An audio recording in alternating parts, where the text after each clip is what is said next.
ভারতের হায়দ্রাবাদে সন্ধ্যা থিয়েটারে অনাকাঙ্ক্ষিত দুর্ঘটনার মামলায় গ্রেফতার দক্ষিণ সিনেমার সুপারস্টার আল্লু অর্জুনকে এক রাত কারাগারে থাকতে হয়েছিল। পুষ্পাখ্যাত অভিনেতা জামিন পেয়ে জেল থেকে বের হয়েছেন। শুক্রবার জেল হেফাজতের ঘণ্টা খানেকের মধ্যেই অন্তর্বর্তীকালীন জামিনে ছাড়া পেয়েছেন আল্লু অর্জুন। এমন নাটকীয় পট পরিবর্তন নিয়ে চর্চার যেন শেষ নেই।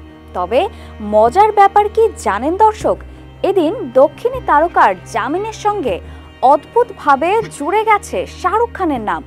কি এমন ঘটলো আদালতে, চলুন দেখি।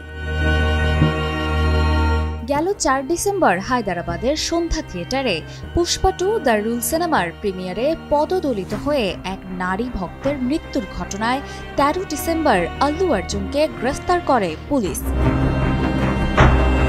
অতীতে শাহরুখ খানও একবার এমনই এক মামলায় বিতর্কে জড়িয়েছিলেন। সময়টা ছিল ২০১৭ সালের জানুয়ারি মাস। সে সময় রইস সিনেমার প্রচারের জন্য মুম্বাই থেকে ট্রেনে চড়ে গুজরাট গিয়েছিলেন কিং খান। সেখানে শাহরুখ খানকে দেখতে মারাত্মক ভিড় হয়েছিল। সেই জনসমাগমকে লক্ষ্য করে বলিউড সুপারস্টার কিছু টি শার্ট ছুড়ে দিয়েছিলেন, আর সেগুলো লুফে নেয়ার চেষ্টায় হুড়োহুড়ি সৃষ্টি হয়।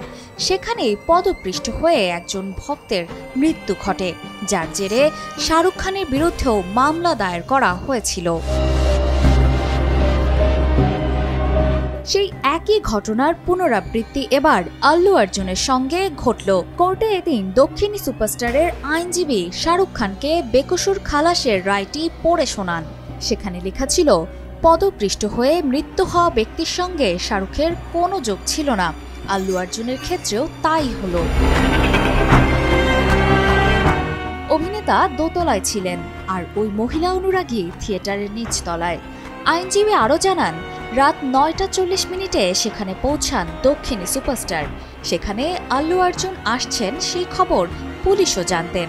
পুলিশ বা থিয়েটারের তরফে আগাম পরিস্থিতি বুঝেও কেন কোনো তরফ থেকে অভিনেতাকে সতর্ক করে দেননি বা আসতে নিষেধ করেননি।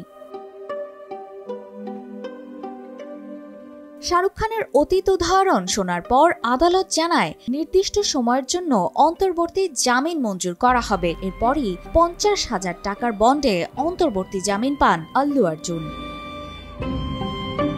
অপর্ণা বর্ষা, কালের কণ্ঠ।